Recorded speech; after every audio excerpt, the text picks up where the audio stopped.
Uh, Victor, as a prominent writer yourself, what would be your tips you have to give people who want to enter the field of writing, creative or news or whatever? If they want to enter the field of writing, the first thing they've got to do is start writing. Not think about writing tomorrow or the day after or 6 months from now. Everybody will tell you, I have a book within me. Start writing it. Bring it out. Bring it out. No, I don't mean bring it out right away, that you publish what you write, because the first efforts, first attempts may look very good to the writer. Yeah. But one has to keep measuring it in terms of the work of other people, getting a true perspective, and based on that, constant writing, constant self-awareness, criticism, exposure to the views of other writers, comparison. Then one can develop a technique and a voice. The voice is very important. How do you gain confidence?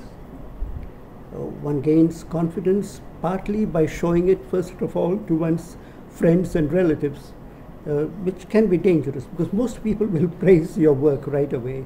But others may say, why is he bothering to write? What does he know about writing? So it can work. You've got to have a tough skin to begin with. Don't be put off by criticism. Even if it is very harsh, you've got to be strong enough to overcome that, believe in yourself, and go ahead and Where's the best place to get published? A small publication which is easy to get in, or a larger publication, or what? Whatever medium is at hand, go for that. Make friends with the staff, get to know, it does help. Of course, you can send in your stuff cold. That works too if it's good enough. But if you have a contact with a paper, it always helps. You've been a journalist yourself and then a novelist later on in life. And novels are very hard work in that sense. Would you agree? Yes, they are, because they have to be, above all, persuasive. They have to be logical. There has to be a thread that goes all the way through and that has you turning the pages. There are 250 or 300 or 400 pages that one has to go through. So it has to hold your interest. The characters have to be alive. If you read good writing, is there a chance that you would also put out similarly good writing? There is a better chance that you would put out good writing if you read well. In fact, I encourage every young writer to read. Sometimes I have problems that are technical problems and that I find I cannot solve. And then what I do is I go to my favorite author, Graham Greene, and I pull down one of his novels and I see how did he tackle this kind of situation.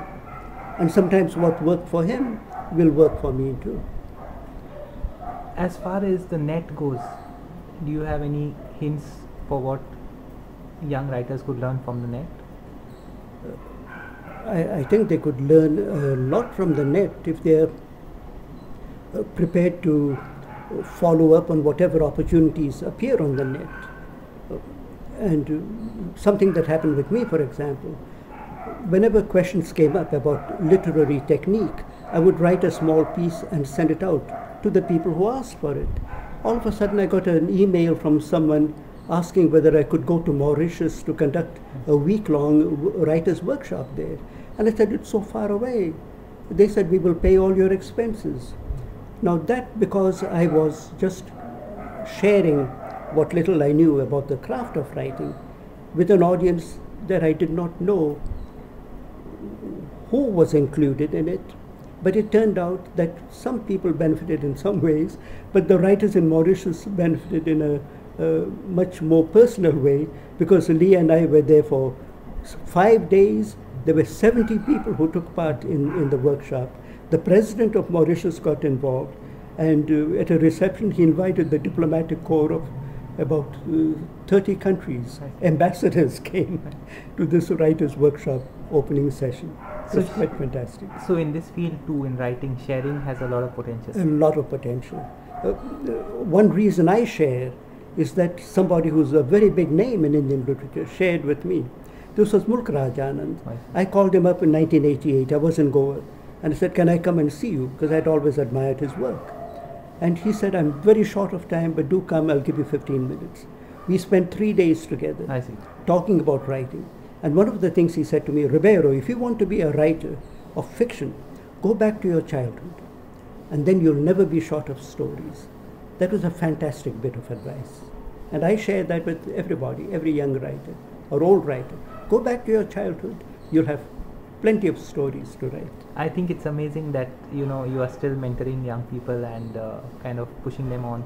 As far as the writers groups go, how do you see its role in building writing?